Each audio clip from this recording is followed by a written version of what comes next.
औज़ु बिल्लाहि मिनश शैतानिर रजीम। बिस्मिल्लाहिर रहमानिर रहीम। अस्सलामु अलैकुम व रहमतुल्लाहि व बरकातुहू। मुअज़्ज़िज़ हाज़रीन इकराम, बुज़ुर्गाने क़ौम और मिल्लत, मोहतरम जनाब सैयद इम्तियाज़ जलील साहब, परभनी के सदर जनाब मोहम्मद गौस साहब, मुंबई और शोलापुर के सदर जनाब फ़ारूक शाब्दी साहब, साबिक़ा रुकन असम्बली जनाब वारिस पठान साहब, औरंगाबाद से तशरीफ़ लाए जनाब समीर बिल्डर साहब,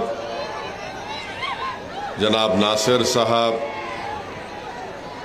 मेरे जमात मजलिस इत्तेहादुल मुस्लिमीन के तमाम मुअज़्ज़िज़ रुफ़क़ा, मैं सबसे पहले आप तमाम का शुक्रिया अदा करता हूँ कि आपने अपना कीमती वक्त निकाल कर आज के इस मजलिस इत्तेहादुल मुस्लिमीन के जलसे में शिरकत की। आपका बेहद शुक्रिया। आप तमाम आज यहाँ पर इतनी बड़ी तादाद में जमा हुए हैं, ये इस बात का पैगाम देता है कि परभनी में मजलिस इत्तेहादुल मुस्लिमीन ताकतवर थी और इंशाअल्लाह इसको आप और मजबूत करेंगे। मैं इस बात से बखूबी वाकिफ़ हूँ कि परभनी में हमको एक अच्छे सदर की ज़रूरत थी जो मजलिस इत्तेहादुल मुस्लिमीन के पैगाम को और परभनी की आवाम में मजलिस के लिए एक तड़प है। यहाँ की आवाम इंसाफ चाहती है। परभनी की रहने वाली जनता परभनी में एक विकास के एक नए मोड़ को लाना चाहती है। तो इसीलिए मजलिस इत्तेहादुल मुस्लिमीन ने तय किया कि जनाब मोहम्मद गौस साहब को यहाँ की ज़िम्मेदारी दी जाए और मेरी आप तमाम से अदबन गुजारिश है कि आप इनके हाथ को मजबूत करिए ताकि आपके शहर में विकास हो, यहाँ पर आपके ख्वाबों को हम पूरा कर सकें, यहाँ पर आपकी एक मजबूत क़ियादत बने, यहाँ पर आपके इत्तेहाद की ताकत और क़ुव्वत के बलबूते पर आने वाले म्युनिसिपैलिटी और बल्दिया के चुनाव में आप अपने पार्टी के उम्मीदवारों को कामयाब करें। और हम ये चाहते हैं कि हमारे दीगर अपनाए वतन के लोगों से, चाहे वो हमारे हिंदू भाई हों और ख़ास तौर से हमारे दलित भाई हों, उनसे हमारे ताल्लुक़ात और अच्छे हों ताकि हम मिलकर परभनी के एक एक आवाम के दिलों में जो परभनी के ताल्लुक़ से उम्मीदें हैं, हम उन उम्मीदों को पूरा करना चाहते हैं। मजलिस इत्तेहादुल मुस्लिमीन परभनी के लिए कोई नई जमात नहीं है। बरसों पहले मैं अपने मरहूम वालिद सालारे मिल्लत अलैहिर्रहमा के साथ यहाँ पर कई मरतबे जलसों में सालार आते थे, मैं यहाँ पर आया हूँ। और आप जानते हैं कि यहाँ पर आपने जब मजलिस इत्तेहादुल मुस्लिमीन ने मरहूम सज्जुल आला साहब को अपना उम्मीदवार बनाया था तो आपने 40,000 वोट उनको दिए थे। मैं अल्लाह से दुआ करता हूँ कि अल्लाह मरहूम सज्जुल आला की ख़बर को नूर से भर दे और अल्लाह उनकी मग़फ़रत फरमाए। मुझे आज मालूम हुआ कि उनके करीबी दोस्त थे चाऊश, वो भी इस दुनिया से चले गए। अल्लाह उनकी भी मग़फ़रत करे। मेरे भाई, दुनिया की हकीकत यही है, हम इस दुनिया में आए और कल चले जाएंगे। आज हमारे पास वक्त है कि हम कुछ काम करके जाएं। आपको और हमको इस बात की फिक्र रहती है कि जुल्म हो रहा है, मॉब लिंचिंग हो रही है, इबादतगाहों को निशाना बनाया जा रहा है, मारा और पीटा जा रहा है, कोई डरा रहा है। हमको फिक्र रहती है कि हम परभनी में बैठकर भी अपने सीने में इस तकलीफ को महसूस करते हैं और फिर हमारे दिलो दिमाग में ये सवाल पैदा होता है कि अल्लाह, फ़लस्तीनियों पर इतना बड़ा जुल्म हो रहा है, जहां पर आज तमाम लोग कह रहे हैं कि 60,000 लोग नहीं मारे गए, 2 लाख फ़लस्तीनी मारे गए। 2 लाख, क्योंकि 2 लाख मिसिंग है। अब मिसिंग का मतलब वो किसी बिल्डिंग के मलबे के नीचे है या फिर ऑफिशियली उनका जिस्म नहीं मिला। मगर याद रखिए, जिस सरजमीन पर जो जालिम जुल्म करता है, अल्लाह जालिम को मिटा देता है, अल्लाह जुल्म को भी मिटा देता है, मगर अल्लाह कभी मजलूम को मिटने नहीं देता। ताकतवर अगर ताकत के नशे में जुल्म करता है अल्लाह की बनाई हुई जमीन पर, तो अल्लाह उसको मिटा देता है, क्योंकि सबसे बड़ा ताकतवर अल्लाह है जिसने जमीन और आसमान को बनाया। इस सरजमीन पर अगर कोई जुल्म कर रहा है, जो जुल्म भी हो रहा है, वो मिटेगा, जुल्म मिटेगा और मजलूम कामयाब होगा। अगर कोई फलस्तीनियों को मार कर कह रहा है कि हमने उनको मिटा दिया, मारने वाले मिट जाएंगे इंशाअल्लाह ताला। जो लोग आज उनकी लाशें जमीनों के नीचे हैं, जो मलबे के नीचे पुकार रहे, तड़प रहे, कल देखना तुम इंशाअल्लाह ताला अल्लाह इन्हीं के सरों पर ताकत का ताज रखेगा और अल्लाह इन्हीं से दुनिया में इंसाफ कराएगा। मेरे अजीज दोस्तों और बुजुर्गों, और खास तौर से मेरे गयूर नौजवानों, डरने और घबराने की जरूरत नहीं है। अगर कोई हम पर जुल्म कर रहा है, चाहे जुल्म करने वाला मुसलमान हो, हिंदू हो, कोई हो, अल्लाह जुल्म को बर्दाश्त नहीं करता। अगर जुल्म करने वाले पे अगर कोई मजलूम हिंदू है, दलित है, मुसलमान है, मैं तुमको खुशखबरी दे रहा हूं कि जुल्म मिटेगा इंशाअल्लाह ताला। जिस तरह सूर्यवंशी को मारा गया पुलिस कस्टडी में, सूर्यवंशी को मारने वाले ये समझ रहे हैं कि मर गया, सूर्यवंशी मेरे लिए जिंदा है और हमेशा जिंदा रहेगा इंशाअल्लाह ताला। मैं पैगाम देना चाहता हूं, यहां पर हमारे डाइस पर हमारे आशीष वकोड़े साहब बैठे हुए हैं, हम उनके साथ हैं।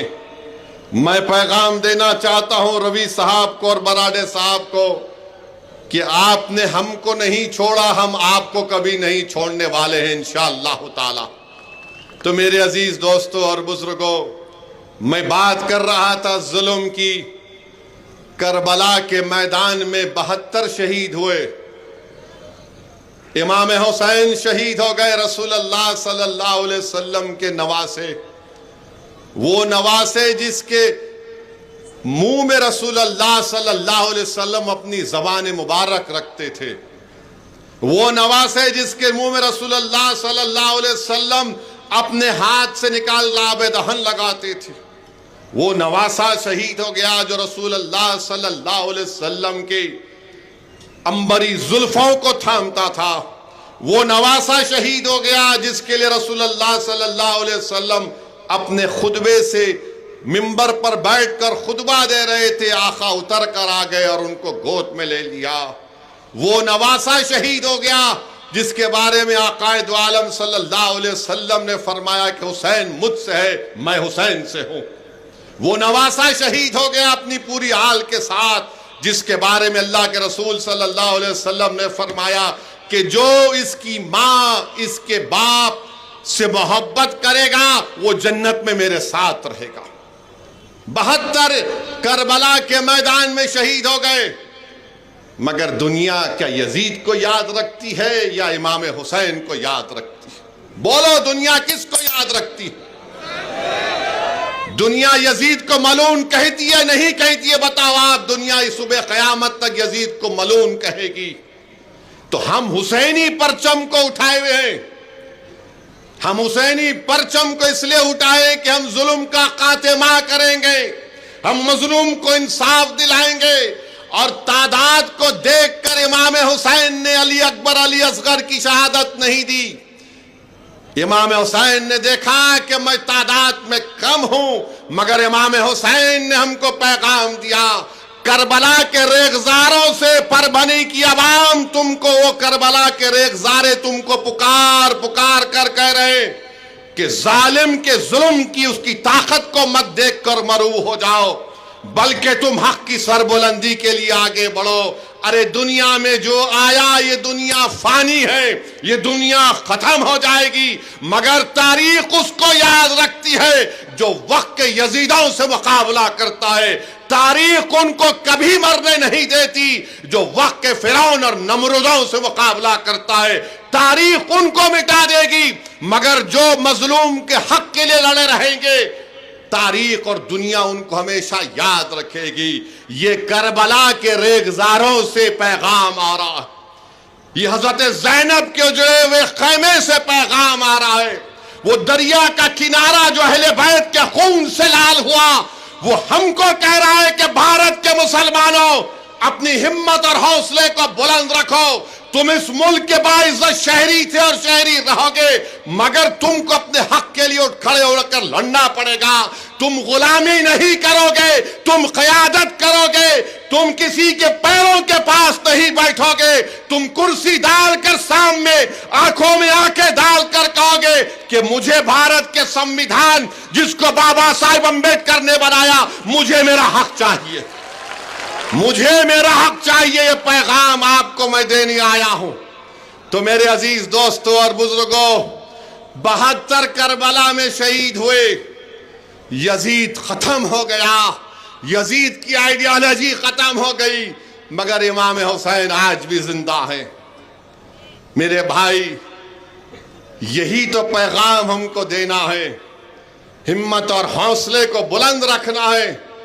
यकीनन हमारे दिमाग में एक बात पैदा होती है, क्या बोल रहा है ये शख्स, हम इतनी तकलीफ उठा रहे हैं, कोई हमसे बर्थ सर्टिफिकेट कैंसिल कर दो बोल रहा है, कोई कह रहा है कि इबादत गाह को खत्म करके रख दिया जाएगा। याद रखो, मेरी इस बात को ज़हन नशीन कर लो, मैंने उलमा इकराम के पैरों के पास बैठकर उनकी जबानों से सुना कि दुनिया दारुल जज़ा नहीं है, ये दुनिया तुमको यहां पर इनाम मिलने वाली जगह नहीं है, दुनिया अमल की जगह है। अमल करो, नेक अमल करो, बहादुरी के मज़ाहिरे अपने छोड़ो, और जज़ा अल्लाह उस दिन देगा जब खबरों से हमको उठाया जाएगा और जालिम होगा जो तुम पर जुल्म किया, हम पे जुल्म किया, हम खड़े होंगे।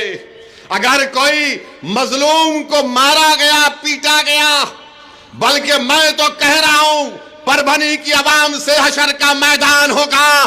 जो ख्वाजा यूनुस नहीं मिला, वो हशर के मैदान में अल्लाह की बारगाह में खड़े होकर कहेगा, परवरदिगार, मैं ख्वाजा यूनुस हूं जो परभनी में पैदा हुआ, मेरी लाश को गायब कर दिया, आज तू मेरा इंसाफ कर। जिन्होंने ख्वाजा यूनुस को मारा, तुम तैयार हो जाओ, जब रब करीम के सामने तुम्हारा इंसाफ होगा, तुम्हारा हर चीज का इंसाफ होगा। तो मेरे अजीज दोस्तों और बुजुर्गों, ये दुनिया दारुल अमल है, अमल करो, डरने और घबराने की जरूरत नहीं है। अल्लाह हमारे साथ है, अल्लाह हमारे साथ है। जुल्म करने वाले जुल्म करके चले जाएंगे। अरे हलाकू और चंगेज बरखरार जिंदा नहीं है, ये कौन है ये लोग? आज इख्तिदार इनके पास है तो समझ रहे हम सब चीज कर जाएंगे। तुम जुल्म करोगे, तुम मिटोगे, तुम इंसाफ करोगे तो इख्तिदार पर रहोगे। यजीद भी यही समझता था, यजीद खत्म हो गया। बहुत सी तारीख में कई चीजें हैं। तो मेरे अजीज दोस्तों और बुजुर्गों, मजलिस आपकी आवाज है, मैं तुम्हारी आवाज नहीं हूं, मजलिस तुम्हारी आवाज है। मुझसे दुश्मनी या इम्तियाज जलील से दुश्मनी या मजलिस के जिम्मेदारों से दुश्मनी इसलिए की जाती है कि ये इनकलाब बर्पा कर रहे अवाम के दरमियान में, नौजवानों के दरमियान में ये एक उम्मीद की किरण दिखा रहे हमारी माँ और बहनों को। इसीलिए हम पर इल्जामात, झूठे इल्जामात क्या क्या बोले जाते हैं मुझे नहीं मालूम। रोज कोई ना कोई बोलते मुझे, साहब इन्हें ऐसा बोला, उन्हें फुला बोला। भाई साहब मुझे कोई फर्क नहीं पड़ता, तुम अपना कलम लेकर कागज को काला कर लो, तुम अपनी जबान से हमको गाली दे दो, तुम क्या क्या बोल सकते बोल लो, मगर एक बात याद रखो, ना तुम्हारा कलम की लिखी हुई झूठ, ना तुम्हारी जबान से निकली हुई गाली हमारे हौसलों और अज़म को पस्त नहीं कर सकेगी। हम काम करते आए, काम करते रहेंगे जब तक अल्लाह जिंदा रखेगा। हम इंसाफ की लड़ाई लड़ेंगे जब तक अल्लाह जिंदा रखेगा। हम इन मजलूमों को लीडर बनाएंगे इंशाअल्लाह ताला जब तक अल्लाह हमको जिंदा रखेगा। हम भारत को मजबूत करेंगे संविधान के जरिए, ताकत के जरिए, वोट के जरिए। और याद रखो, अगर आप अपने वोट का सही इस्तेमाल नहीं कर पाएंगे तो फिर नुकसान हमारा होगा। बताओ क्या हाल है ये। मुझे अफसोस हुआ सुन करके हमारे भाई जो रुकने बल्दिया है, अजीत पवार ने उनको बुलाकर कुछ दे दिया और वो चले गए। क्या हाल है तुम्हारा। कितनी वो जो भी तुमको दिया वो कब तक चलेगा मेरे भाई। क्या होगा, तुम एक गाड़ी लोगे, 2 गाड़ी लोगे, थोड़े कपड़े ले लोगे, मगर गाड़ी और कपड़े तुमको अपने ही समाज में जलील और रुस्वा कर दिया। ये परभनी की आवाम ने देख लिया कि तुमने ऐसी पार्टी का साथ दिया जिसने मस्जिदों को छीनने का कानून बनाया, जिसने खानकाहों को छीनने का कानून बनाया। बताओ तुम कब तक सौदेबाजी करोगे। मत करो ये, छोड़ो इन चीजों को। अरे तुम और हम जाएंगे इस दुनिया से, मगर जब तुम जाओगे तो अजीत दादा खंदे पर लेकर कब्रिस्तान को नहीं जाएंगे, असदुद्दीन ओवैसी जैसे लोग तुमको लेकर कब्रिस्तान को जाएंगे। इस बात का ख्याल रखो। तो मेरी आपसे गुजारिश है कि परभनी के डेवलपमेंट के लिए यहां पर आप जानते हैं कि रोड और ड्रेनेज नहीं है। क्यों नहीं है? क्यों नहीं है? क्योंकि हम में इत्तेहाद नहीं। और फिर यहां पर औरंगाबाद परभनी की रेलवे डबलिंग प्रोजेक्ट, वो भी काम नहीं होता। और फिर हम देखते हैं कि डिस्ट्रिक्ट हॉस्पिटल है, सिटी स्कैन की मशीन नहीं है, रेडियोलॉजिस्ट नहीं है। और फिर MIDC है, MIDC तो एक कब्रिस्तान बन गया जिनिंग फैक्ट्रीज का, लावारिस वेयर हाउस है। अरे MIDC कुछ नहीं हो रहा। अभी हमारे सदर साहब बता रहे थे, साहब परभनी के बारे में उन्होंने कहा कि जगत जर्मनी दिशात परभनी। क्या बात है बताइए आप। यहां का नौजवान नौकरी नहीं मिलती तो बेचारा पुणे और हैदराबाद को चला जाता है। क्या ये अच्छी चीज है कि जो इस सरजमीन पर पैदा हुआ वो अपनी जवानी में अपने ज़ईफ माँ बाप को छोड़कर उनकी खिदमत, उनकी इताअत करने के बजाय उनकी बीमारी के साथ देने के वक्त वो पुणे हैदराबाद को चला जाता है। कौन सी सरकार है ये? कौन से गरीब को, किसान को फायदा हो रहा है बताओ हमको। मेरे अजीज दोस्तों और बुजुर्गों, और फिर मुझे ये भी बताया गया कि उर्दू मीडियम स्कूल्स जिला परिषद के, म्युनिसिपल कॉरपोरेशन के बड़े खस्ता हाल में है। ये सब चीजों का ताल्लुक आपसे है। अगर आप चाहते हैं ये सब चीजों में तब्दीली लाई जाए, परभनी एक बेहतरीन शहर बने, महाराष्ट्र के दूसरे बड़े बड़े शहरों को जाकर देखो आप, यहां पर क्यों नहीं हो रहा है? मेरा सवाल परभनी के रहने वाले हर मजहब के मानने वाले से है। बताओ फिर क्यों नहीं हो रहा डेवलपमेंट? आपके अब्बा मोदी दिल्ली में आपके चचा फडणवीस मुख्यमंत्री, आपके भाई अजीत पवार, शिंदे, फिर क्या हो रहा है यहां पर? ट्रिपल इंजन की सरकार। मगर परभनी में हमारी मां और बहनों को पीने का पानी लेने के लिए अपने घरों से निकलना पड़ता है। 6 दिन 10 दिन में पानी आता है। मेरे अजीज दोस्तों और बुजुर्गों, ये आने वाले म्युनिसिपल इलेक्शन में आपको अपने इत्तेहाद को मजबूत करते हुए यहां पर अपने वोट का इस्तेमाल मजलिस इत्तेहादुल मुस्लिमीन के हक में करना पड़ेगा। और अफसोस होता है मुझे कि कोई बीजेपी के एक शख्स आकर कह रहे हैं कि परभनी में बांग्लादेशी है। कहां है बांग्लादेशी? मेरे को ही बताओ। परभनी यहां है, बांग्लादेश यहां से मेरे ख्याल से अगर प्लेन में भी गए तो कम से कम 2.5 से 3 घंटे के ऊपर हो जाएंगे। बांग्लादेशी यहां था, उसको बॉर्डर क्रॉस करना पड़ता, सीमांचल का चिकन हेड बोलते नॉर्थ ईस्ट, सिलचर, उन्हें वहां से निकल के यहां तक आ गया। आप सो रहे थे मोदी? अमित शाह क्या कर रहे थे? पेंटिंग कर रहे थे। बीएसएफ तुम्हारी, इंटेलिजेंस तुम्हारी, अब उन्हें वहां से निकल के यहां तक आ गया, इनको ख्याल ही नहीं है। ये छोड़ो, कोई बांग्लादेशी परभनी में आने की हिम्मत नहीं कर सकता इंशाअल्लाह ताला। ये भारत की अटूट सरजमीन है। बांग्लादेश बांग्लादेश, अरे कैका बांग्लादेश? बांग्लादेश की जब तुम बात कर रहे हो तो सुनो मेरी बात बीजेपी वालों। वो बांग्लादेश में जब से यूनुस आए हैं, बांग्लादेश पाकिस्तान की नेवी के साथ एक्सरसाइज कर रहा है। बांग्लादेश की फौज पाकिस्तान की मुनीर से जाकर मिल रही है। बांग्लादेश ने भारत के बॉर्डर पर एक एयरबेस को बना रहे हैं, चीन बना रहा है। इसकी फिक्र नहीं है तुमको? जरा तो शर्म करो। उस बांग्लादेश को जिसने हमने मुक्ति वाहिनी बनाकर उनकी मदद की थी, आज उस बांग्लादेश में यह हो रहा है। उस बांग्लादेश में यह हो रहा है और तुम परभनी में आकर बांग्लादेशी कहती हो। या तो तुम बिल्कुल ही दिमाग के पैदल हो, थम्सअप हो तुम, या फिर तुमको भारत से मोहब्बत नहीं है।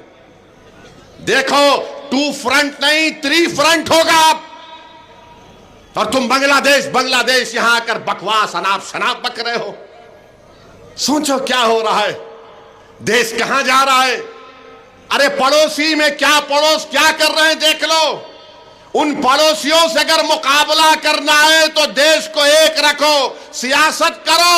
मगर अगर तुम परभनी में मेरी गली में आकर बांग्लादेशी बोलोगे तो मुझे कुछ फर्क नहीं पड़ता, उस बांग्लादेश में बैठे हुए लोगों को खुशी होगी। तो इनको सोचना चाहिए, बांग्लादेश बोलना बंद करो। बात करेगी बांग्लादेश। नेपाल को जाकर देखो क्या हो रहा है नेपाल में। कोई फिक्र नहीं है, कुछ फिक्र नहीं है। अरे भारत को तुम बदनाम करना चाहते तो तुम्हारी बात, तो फिर तुम जो चाहे कर लो। और फिर यहां के एमएलए साहब, यहां के आमदार राहुल पाटिल साहब, उन्होंने महाराष्ट्र विधानसभा में तकरीर की है कि यहां पर दहशतगर्द हैं।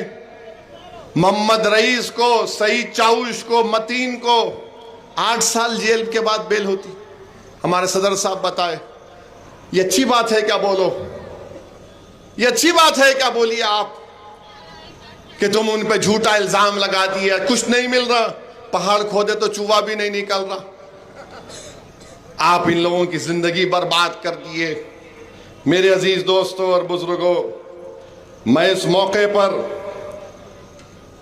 हमारे मराठा भाइयों को मुबारकबाद देना चाहता हूं। जो मराठी जबान पर फख्र करते हैं, क्योंकि महाराष्ट्र है, यहां की मदर टंग मराठी है। मैं उनको मुबारकबाद देना चाहता हूं कि आपने कह दिया कि यहां पर मराठी जबान ही चलेगी, कोई दूसरी जबान को यहां पर हम पर हमारे गलों पर नहीं थोपा जाएगा। तो महाराष्ट्र के मुख्यमंत्री को पीठ दिखाकर पीछे हटना पड़ा। आज ऑर्डर वापस ले लिए फडणवीस, कहा कि नहीं नहीं GR को वापस लेते हैं हिंदी जबान के बारे में। मैं मुबारकबाद देता हूं उन तमाम लोगों को जो मुत्तहिद होकर मुकाबला किए। और मैं तो इम्तियाज साहब से पूछ रहा था कि कहां है हमारा भाई जरांगे पाटिल, कहां है जरांगे पाटिल? जरांगे पाटिल खड़े होंगे, लड़ेंगे तो छोटा भाई इम्तियाज जलील भी उनके बाजू खड़े रहेगा।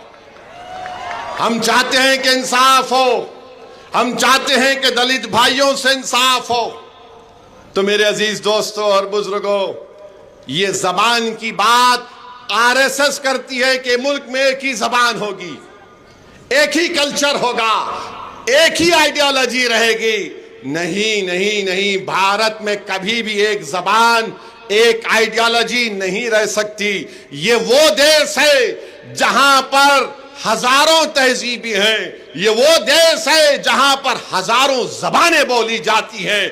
इसीलिए भारत की ताकत यह है, भारत की ताकत इसकी डाइवर्सिटी है। अगर कोई भारत को चाहता है कि एक ही जबान होगी, एक ही आइडियोलॉजी होगी, वो भारत नहीं रहेगा, वो डिक्टेटरशिप हो जाएगी। और हम कभी भी उसको होने नहीं देंगे इंशाअल्लाह ताला।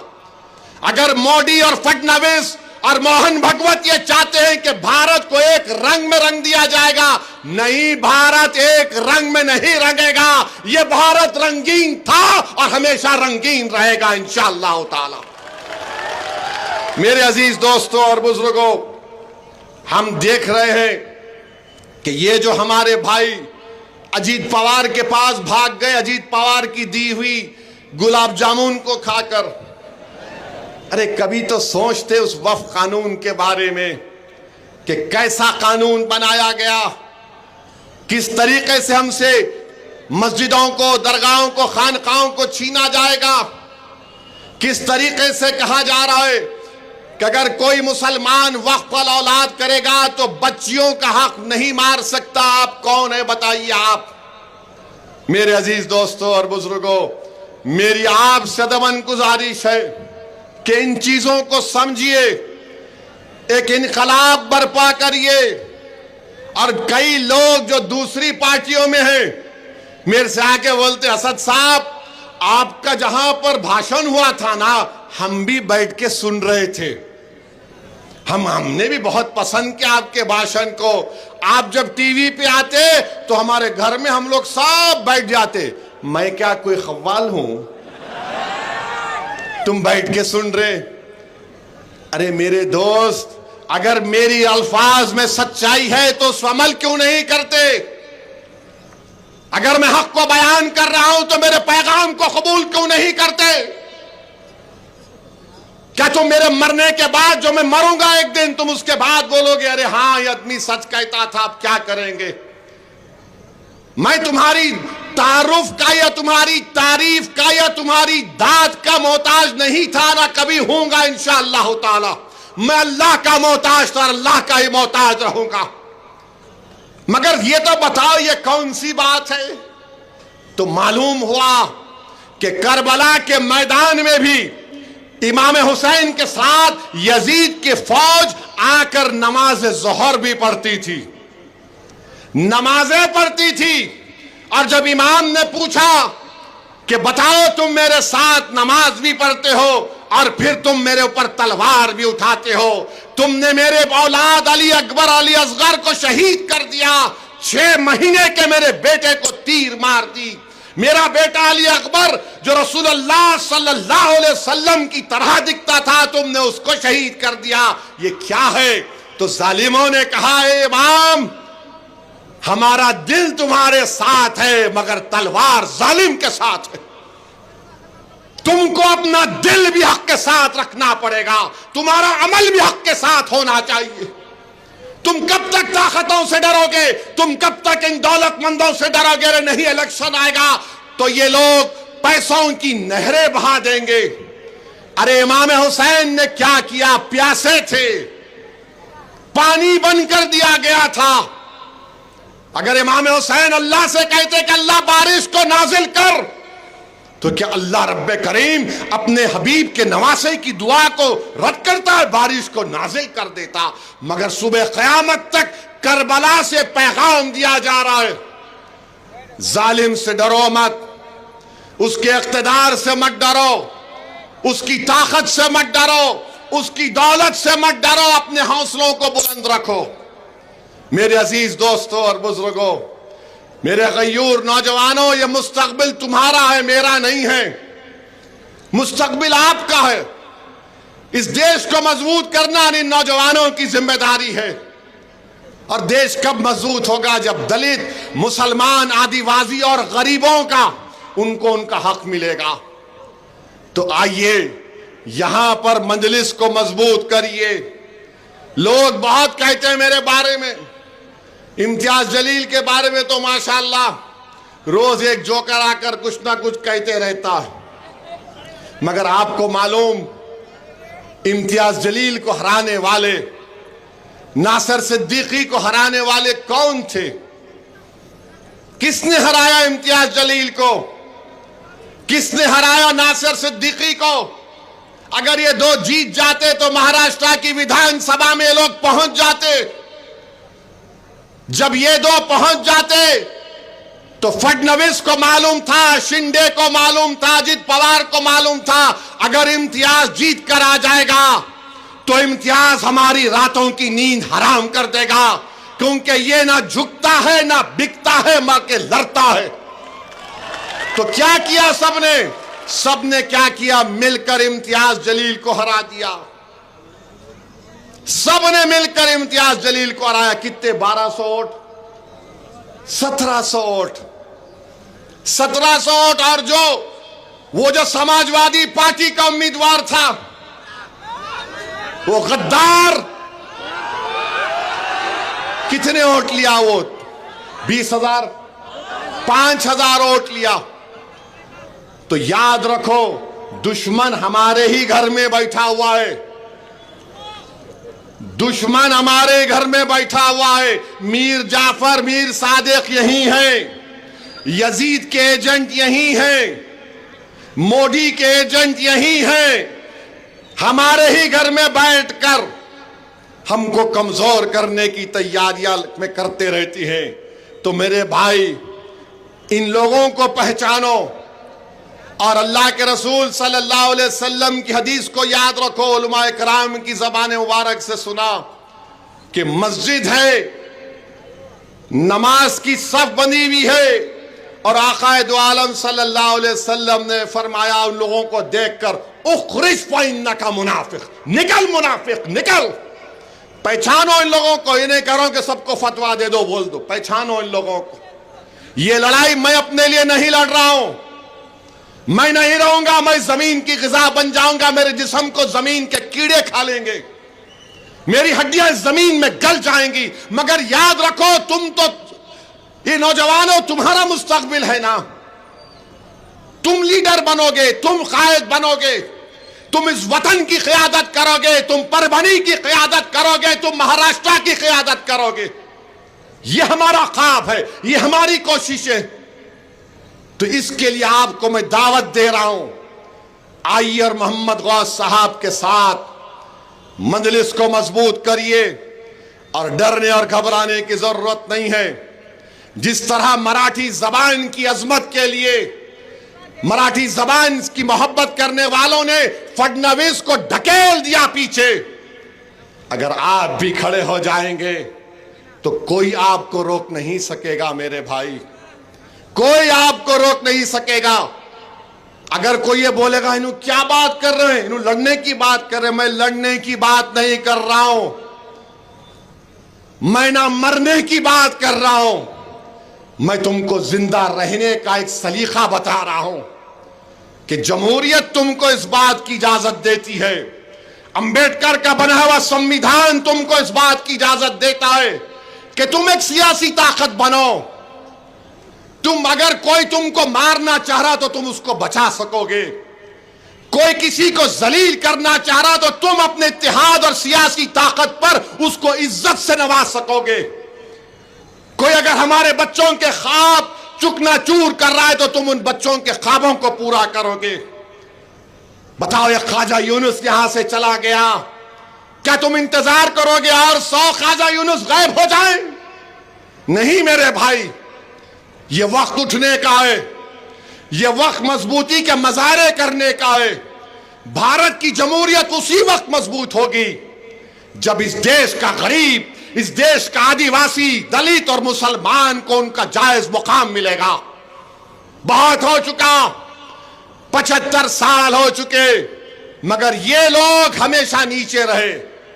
मैं आपको यही पैगाम देने आया हूं, अपनी पार्टी को मजबूत करिए।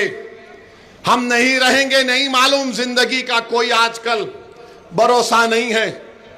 अच्छे अच्छे लोग बैठे बैठे चले जा रहे, मगर अपनी मिजाजों में तब्दीली लेके आओ नौजवानों। नहीं, एक सेल्फी ले लेता हूं। क्या करते सेल्फी लेके? पेट भरता? नहीं, एक सेल्फी ले लेता हूं, तुम्हारे से इंसाफ होगा। ये हाल हो चुका है कि दिल्ली एयरपोर्ट पर था, बैतुल खला में गया, टॉयलेट में, वॉशरूम में, अंदर से निकला, मैं शेरवानी निकाल के बाहर, सिक्योरिटी वाले आजकल रहते हमारे साथ, बोला रहे ठहरो, अभी निकल के हाथ धोने जा रहा हूं। एक साहब है, कान को लगे हुए हैं बड़े, क्या बोलते हैं उसको, हाँ, हेडफोन लगे हुए हैं। वन सेल्फी, मतलब please wait, no no I want it now, अभी होना मेरे को, अभी छोना। अरे मेला निकल के आना, हाथ धो, नहीं अभी होना। मेला ले, क्या करता? मैं बोला फिर लेके जा रहा, 1 मिनट रुको, हाथ धोया। मैं अंदर नहीं लेते, नहीं अंदर क्या देखना है, नहीं इंडियन है या वेस्टर्न है वो भी देख लेना था। क्या है ये? नहीं, हंसने की बात नहीं है। दिल्ली के अंदर नमाज पढ़ने की जगह है, मेडिटेशन सेंटर बोलते हैं, वहां वजू कर रहा हूं मैं, अभी कुल्ली कर रहा हूं, मेरी फ्लाइट है, मेरी फ्लाइट है। अरे मैं बोला फ्लाइट, मैं महसूस नहीं कर रहा, कोई बोल रहा हूँ भाई नमाज पढ़, किसी को बोल रहा हूँ जल्दी चलो। अब मैं वजू कर रहा हूँ, हाथ धो रहा हूं, सर कान में उंगली डाल के बालों, सर मेरी फ्लाइट है, एक फोटो लेने दो मेरे को। अरे मेरा ठहरो भाई, सबर, नहीं नहीं नहीं मेरे को फ्लाइट है। अरे पैर धो लूं, नहीं सर मेरी फ्लाइट है। ये क्या है बताओ आप, ये क्या है बताओ आप? तुम मेरी फोटो लेके क्या कर लोगे मेरे भाई? क्या होगा तुमको, उससे बताओ। अगर तुम्हारे में तब्दीली नहीं आ रही, अगर तुम लड़ नहीं रहे हो जालिमों के खिलाफ, अगर तुम मुत्तहिदा अपने वोट को इस्तेमाल नहीं कर रहे हो, तुम मस्जिदों की अजमत को बचा नहीं पा रहे हो, तुम कब्रिस्तानों को नहीं बचा पा रहे हो, तो मेरी फोटो लेके क्या कर लोगे? तुमको इतना काबिल बनना है कि दुनिया तुम्हारे पीछे दौड़े कि मैं तुम्हारे साथ फोटो लेना। यह हमारा ख्वाब है, ये हमारी ख्वाहिश है, ये हमारी दुआएं हैं रात के अंधेरों में अल्लाह से। मेरे अजीज दोस्तों और बुजुर्गों, नौजवानों, तुम कौम का मुस्तकबिल हो, तुम भारत का मुस्तकबिल हो। तुम्हारी मिसाल एक घर की ऊंची दीवार की तरह है। अगर किसी की घर की दीवार गिर जाती तो पड़ोसी उसको अपना रास्ता बना लेता है। तुम मत गिरो नौजवानों, तुम जिंदा रहोगे, तुम सीने तान कर अपनी जिंदगी को गुजारोगे तो तुम्हारे घर की दीवार मजबूत रहेगी। तुम्हारे घर के अंदर बसने वाले इज्जत की जिंदगी गुजारेंगे, हिफाजत से जिंदगी गुजारेंगे। नौजवानों, मैं तुमको यह पैगाम देने आया हूं कि अपने हौसलों को बुलंद रखो, मस्जिदों को आबाद रखो, नमाज की पाबंदी करो, झूठ मत बोलो, गाने अगर छोड़ नहीं सकते तो कम सुनो। याद रखो तुम मुस्तकबिल हो। कोई अगर ड्रग्स ले रहा है तो छोड़ो, क्या है ड्रग्स, ये तुम खाली एक वो क्या मार लिए, चुट्टा मार लिए। मैं देखा हूं नौजवानों को, रातों में जब आता हूं मैं हैदराबाद में, एक साहब तो बीच रोड पे आ गए, ओ क्या हुआ, क्या हुआ, गाड़ी रोक दी, क्या हुआ, मालूम मेरे को नशे में बोल रहे, मैं आप जा रहे, देखना चाह रहा था आपको। मतलब क्या हुआ तेरे को, अपन ये क्या है, ये आप ये करने आए। अरे तौहीद का नशा ये जो है ना, सिर्फ अल्लाह को मानना, वो सबसे बड़ा नशा है।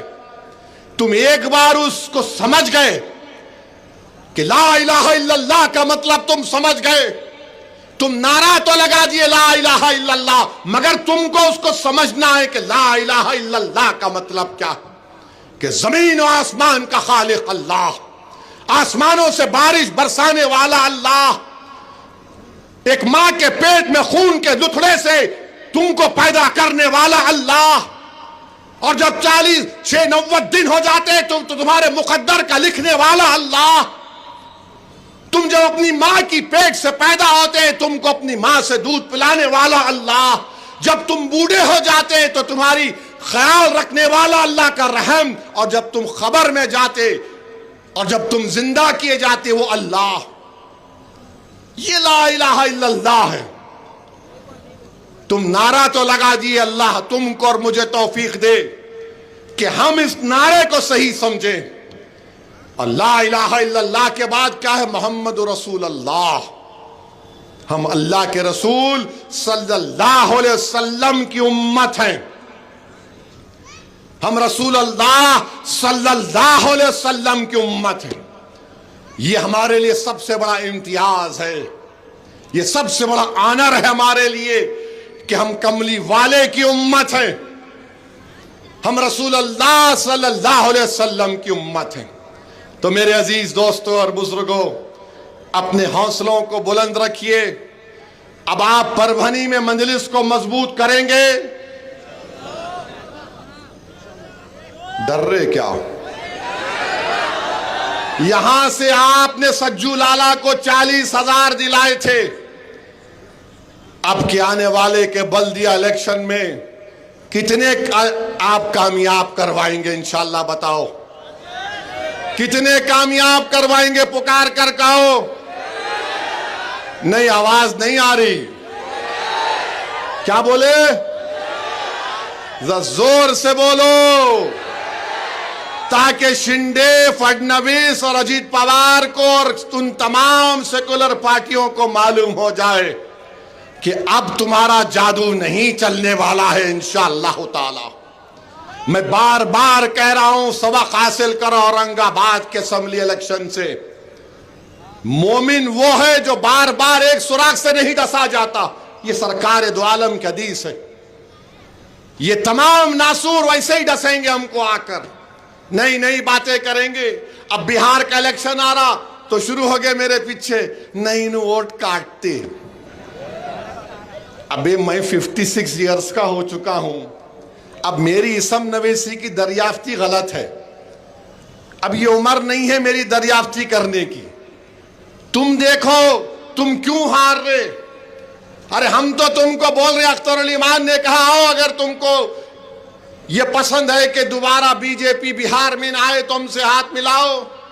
तुम नहीं मिलाएंगे तो याद रखो ये हाथ तुम्हारे गिरेबान से भी खेलेगा इंशाअल्लाह ताला। ये हाथ बड़े दराज है, याद रखो। इन हाथों में, इन बाजुओं में अल्लाह ने अपने हबीब के सदक़े में बहुत ताकत दी है। तुम्हारे वार, तुम्हारी गोलियां, तुम्हारे झूठ हमारी ताकत को, हमारे हौसलों को कभी कम नहीं कर सकेगी। तो मेरे अजीज दोस्तों और बुजुर्गों, मजलिस का साथ दीजिए, हम रहे या ना रहे। हम नहीं रहेंगे तब भी आप मजलिस का परचम उठाकर लेकर चलना है आपको, क्योंकि ये परचम एक पार्टी का जरूर है, मगर ये एक उम्मीद दिलाता है मजलूमों को कि ये इंसाफ से दिलाने वाली पार्टी है। आपने देख लिया कि जब वक्फ का कानून पार्लियामेंट में पास हो रहा था, इम्तियाज जलील ने मुझसे कहा, सद भाई मैं आपकी तकरीर देख रहा था। मैं इम्तियाज जलील को बाद में बोला कि इम्तियाज जलील साहब, मैं तकरीर तो कर रहा था मगर दिल में मेरे जिस्म में एक तकलीफ थी, इतनी बड़ी तकलीफ थी कि काश अगर आप मेरे साथ इम्तियाज और अख्तरुल ईमान को कामयाब कर देते तो मेरी मस्जिद को छीनने का कानून नहीं बनता। काश अगर मेरे साथ इम्तियाज और अख्तरुल ईमान होते तो मेरी खानकाहों को वीरान करने का कानून नहीं बनता। उठो मेरे भाई, मेरे अल्फाज अगर कोई समझ रहा है कि जज्बात में लाना चाहता है सौद्दीन, नहीं, मैं सच्चाई को बयान कर रहा हूं। अल्लाह जानता है मेरे सीने में क्या है। मैं किस तरह कर्ब में रहता हूं भारत की पार्लियामेंट में जब इन कानूनों को देखता हूं। कोई बैठ कर यह देख सकता है कि तुम्हारे सामने मस्जिद को छीनने का कानून बन गया? क्या कोई बर्दाश्त करेगा कि वो मस्जिद जो कयामत भी आएगी तो हर चीज पहाड़ रुई की तरह हो जाएंगे, मगर अल्लाह मस्जिदों को उठाकर जन्नत में रखेगा? बताओ किस तरह से तकलीफ उठाना पड़ता है। इसीलिए मेरे भाई, जमहूरियत है, अपने नुमाइंदों को कामयाब करो, चाहे जिला परिषद हो, लोकल बॉडी हो, असेंबली हो, पार्लियामेंट हो। हां, हम इंसान हैं, हम में गलतियां हैं, हम कोई फरिश्ते होने का दावा नहीं कर रहे। हम रोज तौबा करते, 100 200 मरतबा अल्लाह से भीख मांगते हैं, मगर हमारी बात को तो समझो। कब समझोगे मेरे भाई? कब अमल करोगे तुम? कब तुम इज्जत की का ताज तुम्हारे सरों पर कब रखा जाएगा? बताओ। अगर तुम ये समझ रहे हो कि हमने मस्जिदों को आबाद रखा, यकीनन रखा, मगर मुस्तकबिल में क्या होगा बताओ? ये आपको मैं दावत फिक्र देता हूं और आपसे गुजारिश करता हूं कि मंजलिस को मजबूत रखिए और मेरे साथ नारा लगाइए कि वक्फ कानून को वापिस लो, वापिस लो, वक्फ कानून को वापिस लो, वक्फ कानून को वापिस लो, वक्फ कानून को वापिस लो, वक्फ कानून को वापिस लो। नारे तकबीर, नारे तकबीर। और अब आप अपने फोन की लाइट को खोलकर पैगाम दीजिए जालिमों को कि परभनी में अब इत्तेहाद हो चुका है।